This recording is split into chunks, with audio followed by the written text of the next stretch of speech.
दी जाती है, बहुत सारे वर्क आते हैं और बहुत अलग अलग तरीके की ड्यूटी हमें करनी पड़ती है। इसीलिए तो शायद यूपीएससी या आईएएस को हम कहते हैं कि वो हमें बहुत सारे फील्ड का एक्सपीरियंस देता है, वो भी बस एक ड्यूटी के साथ। लाइक एज एन आईएएस आप बहुत सारी फील्ड के एक्सपीरियंस ले सकते हो, ठीक है। तो आज का जो हमारा टॉपिक है वो भी इसी टॉपिक पे, आप लोग जो लोग सोशल मीडिया से कनेक्ट होंगे उन्हें शायद पहले से चीज़ें पता होंगी कि क्या सीन हुआ है। अभी एक आईएएस अभिषेक सिंह है, जिनकी जो कि बहुत फेमस आईएएस ऑफिसर है नो डाउट, जिनकी 3 मिलियन फॉलोअर्स हैं इंस्टाग्राम पे। बहुत बड़ी बात है एक आईएएस ऑफिसर का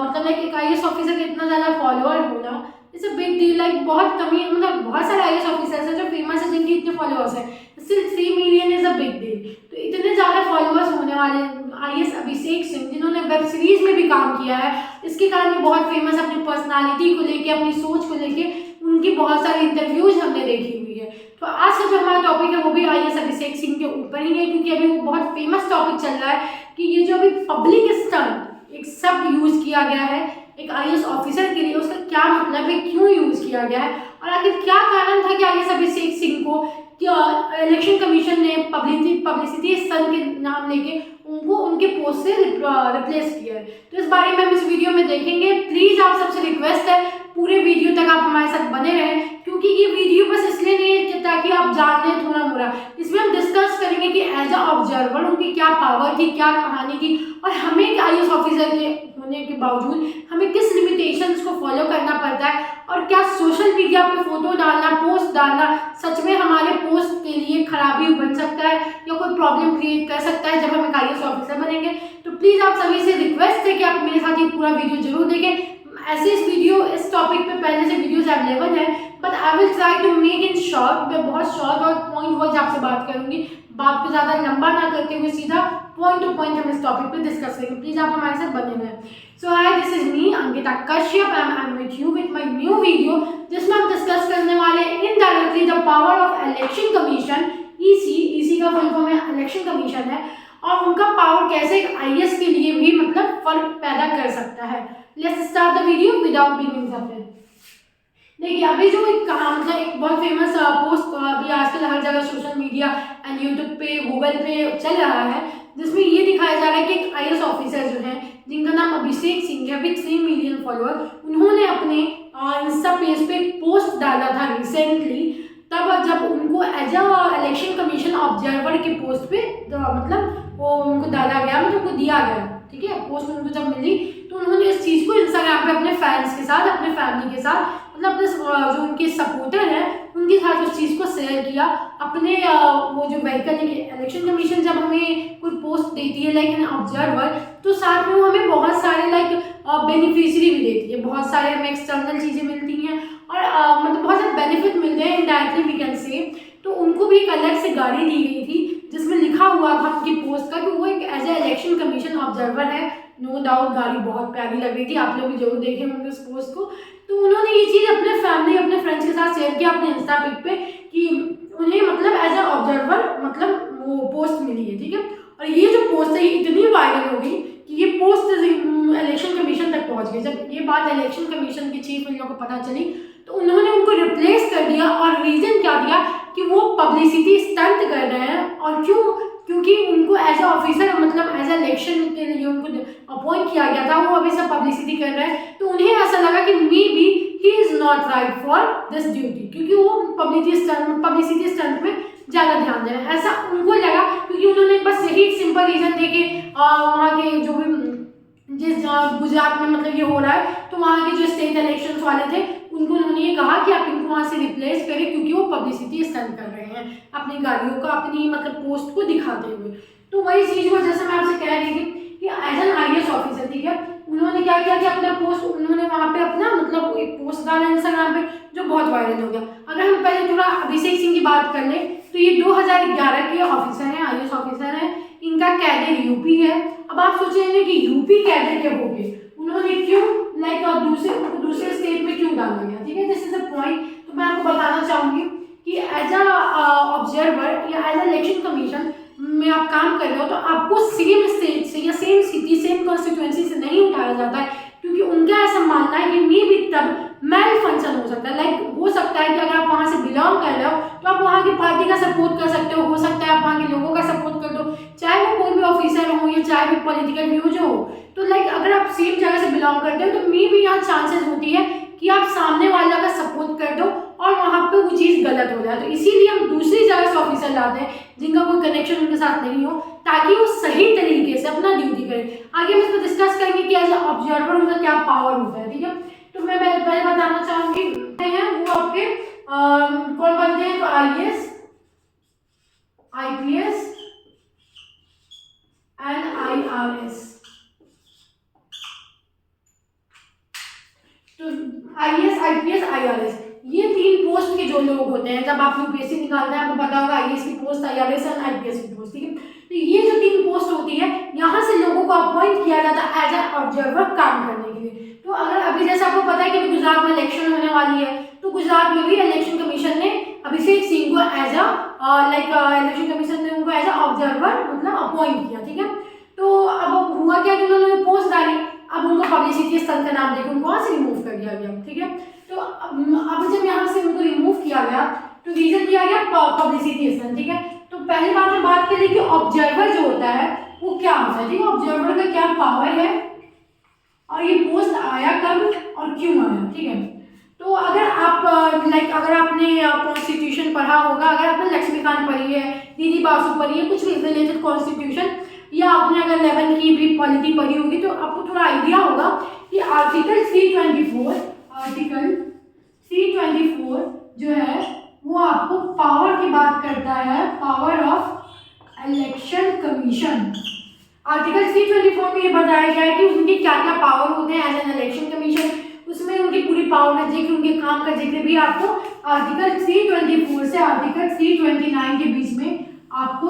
इलेक्शन कमीशन के बारे में मिल जाएगा इन्फॉर्मेशन कि उनकी क्या पावर है, उनकी क्या ड्यूटी है, कैसे वो अपॉइंट होते हैं, एवरीथिंग, ठीक है। वो आपको आर्टिकल 324 से 329 के बीच मिल जाएगा रिलेटेड टू इलेक्शन कमीशन। अब हम बात करते हैं ऑब्जर्वर का जो पॉइंट है। तो देखिए ऑब्जर्वर जो है वो शुरू से, मतलब ऐसा नहीं कि एक ऑब्जर्वर का पोस्ट जब से कॉन्स्टिट्यूशन बना तब से 1948-49 में जब बनना शुरू हुआ, 1950 में इंट्रोड्यूस हुआ, तब से आपको ऑब्जर्वर का पोस्ट नहीं दिया गया था। ऑब्जर्वर का पोस्ट जो है वो बाद में इंट्रोड्यूस किया गया,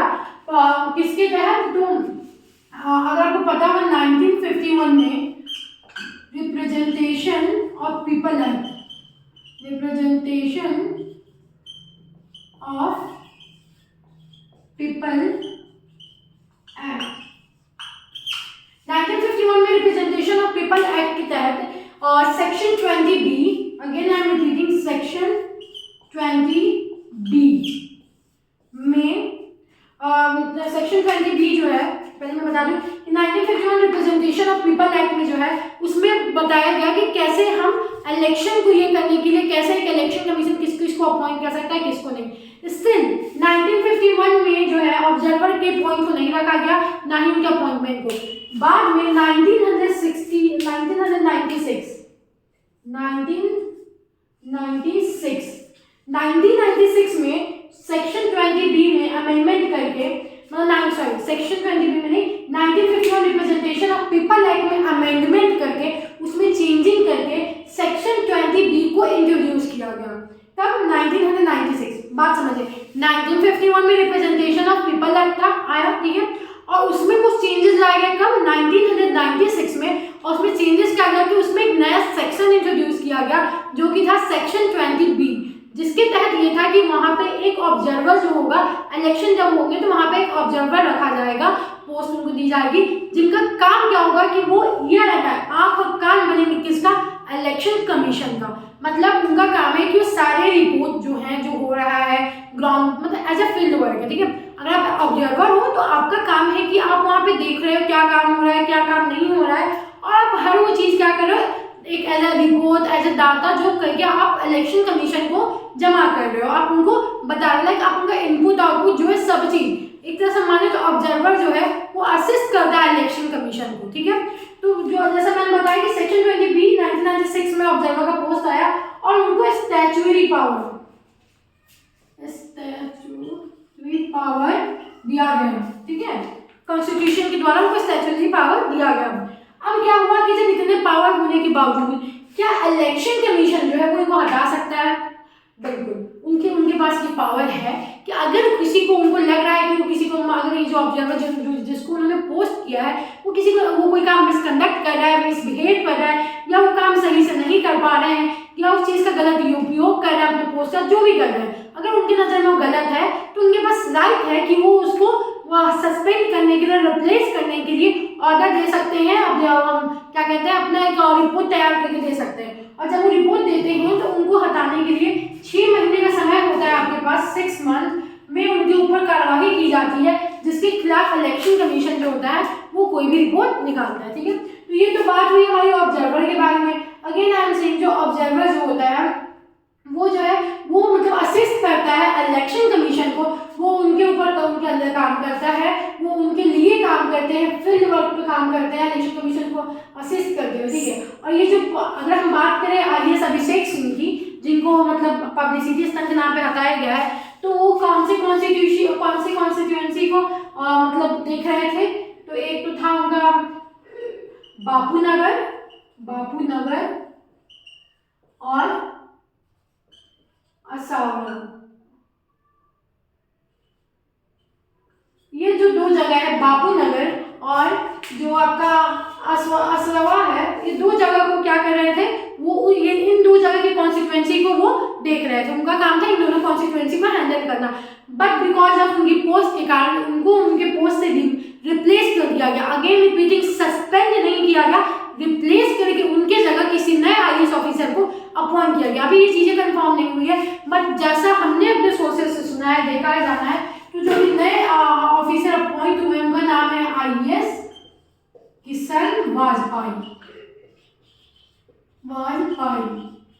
ये अभिषेक सिंह की जगह पे इनको अपॉइंट किया गया है, रिप्लेस किया गया है अभिषेक सिंह को। और IAS किशन वाजपेयी जो कि कर्नाटक कैडर के ऑफिसर हैं, 2010 बैच के कर्नाटक कैडर के ऑफिसर हैं IAS किशन वाजपेयी, उनको अपॉइंट किया गया है एज ऑब्जर्वर। अब मैं आपको एक और बात बताना चाहूंगी, तो ये जैसे हमने जाना कि अभिषेक सिंह का ऑब्जर्वर के पोस्ट पे वो 7 नवंबर को 2022 में, मतलब 7 तारीख को इसी मंथ में उनको एज एन ऑब्जर्वर का पोस्ट मिला, और आज 19 तारीख को उनको आज से रिप्लेस भी कर दिया गया। ठीक है, तो ये तो डिफरेंट चीज है, आज नहीं, आई थिंक कल, हाँ कल ही हुआ है, 18 को 10 दिन भी अभी तक उन्होंने अपने पोस्ट को नहीं संभाला था।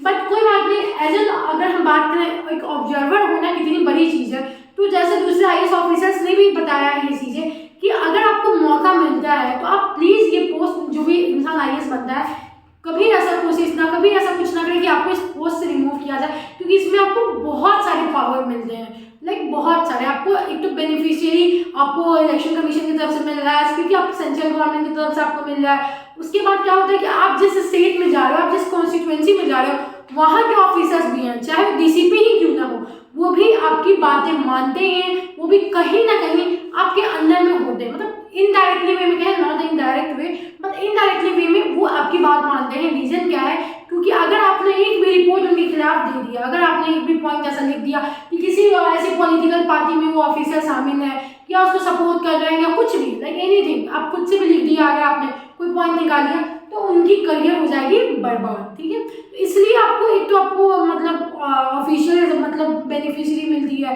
फिर आपको बाहर से भी मतलब नहीं होता है गलत, मतलब दूसरे तरीके से जो कि गवर्नमेंट आपको नहीं देती, लोग आपको देते हैं ताकि आप उनके साथ अच्छे, मतलब आपको एकदम भगवान की तरह रखा जाता है। इलेक्शन के टाइम जितना दिन इलेक्शन चलता है उतने दिन आप एज ए ऑब्जर्वर रहते हो, जहाँ भी आपको कॉन्स्टिट्यूएंसी जो है दी गई है। ठीक है, ये हो गई इसकी बात। अगर मैं आपसे बात करूँ तो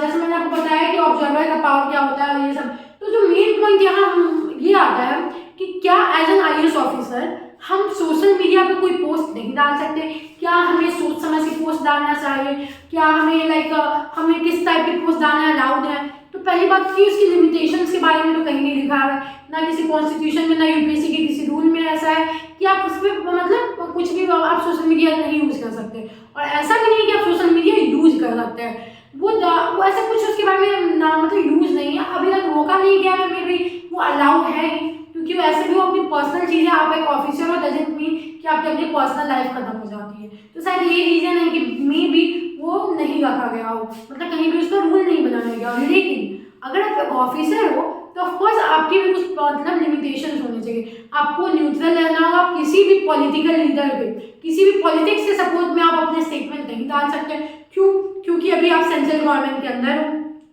पहला पॉइंट। दूसरा पॉइंट कि आप पब्लिक सर्वेंट हो, नॉट अ पॉलिटिकल सर्वेंट। तीसरा पॉइंट, आपके व्यूज अपने हो सकते हैं, नो डाउट, बट आप एज अ रिप्रेजेंटेशन हो पब्लिक के, तो आप किसी कुछ लेवल मतलब कुछ ग्रुप्स को नहीं आप मतलब वो कर सकते हो, रिप्रेजेंट कर सकते हो, और कुछ को नहीं छोड़ सकते, इसलिए आपको न्यूट्रल रहना पड़ता है। एज जैसे आप इंटरव्यू में न्यूट्रल होते हो किसी चीज़ों में, तो अगर आप न्यूट्रल हो तो नो इशू, अगर आप अपनी पर्सनल चीज़ें कर रहे हो नो इशू, लेकिन जब बात ऑफिशियल आती है तो देयर आर समथिंग कि जिसमें हमें ध्यान देना चाहिए। अब हम बात करते हैं कि क्या आईएएस ऑफिसर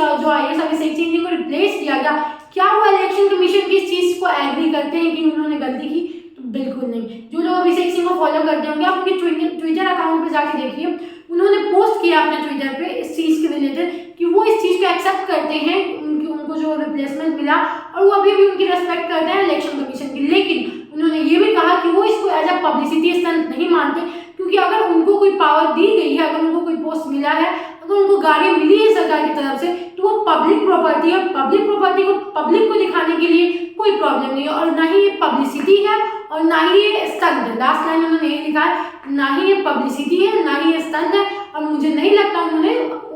खुद कहा कि उन्हें नहीं लगता कि उन्होंने कोई गलती की है इस पोस्ट को डाल के। ये थी उनकी पॉइंट ऑफ व्यू। अब मैं चाहूंगी कि आप अपने पॉइंट ऑफ व्यू रखिए कि क्या जो इलेक्शन कमीशन ने डिसीजन लिया है, वो डिसीजन क्या सच में सही था, कितने लेवल तक सही था, कितने लेवल तक गलत था, और क्या आईएएस अभिषेक सिंह ने जो किया वो सही है या गलत है। अगर आप उनकी जगह होते तो क्या आप ये पोस्ट डालते, क्या आप अपनी पावर बताते? अपनी पॉइंट आप हमारे साथ जरूर शेयर करें, फिर हम भी बताएंगे कि हम होते तो क्या करते। मैं आपके सबके पॉइंट ऑफ व्यू का वेट करूंगी अपने कमेंट बॉक्स में। आप सभी से बहुत रिक्वेस्ट है, इस वीडियो को जितना हो सके उतना शेयर करें, क्योंकि ये इंफॉर्मेटिव वीडियो है और आगे भी मैं ऐसे वीडियोस लाऊंगी जो कि इंफॉर्मेशन वाली होगी, और जब कुछ हम यूपीएससी एस्पिरेंट से भी रिलेटेड होगी। आज के लिए इतना ही, मिलते हैं हम अपनी आने वाली नई वीडियो में। तब तक के प्लीज मेरे वीडियो को जितना हो सके उतना शेयर कीजिए, मेरे सब्सक्राइब कीजिए, मेरे बेल आइकन पर क्लिक कीजिए ताकि आपको मेरे नोटिफिकेशंस मिलते रहे, और मेरे वीडियो को लाइक एंड शेयर कमेंट करके अपने पॉइंट ऑफ व्यू जरूर दीजिए, क्योंकि आपको एक आईएएस ऑफिसर बनना है, आप एक एस्पिरेंट हो, तो आपका पॉइंट ऑफ व्यू बहुत मैटर करता है इन सब चीज़ों को लेकर। चलिए अब मिलते हैं अपने नेक्स्ट वीडियो में, तब तक के लिए इतना ही, अपना ध्यान रखें, बाय बाय, टेक केयर।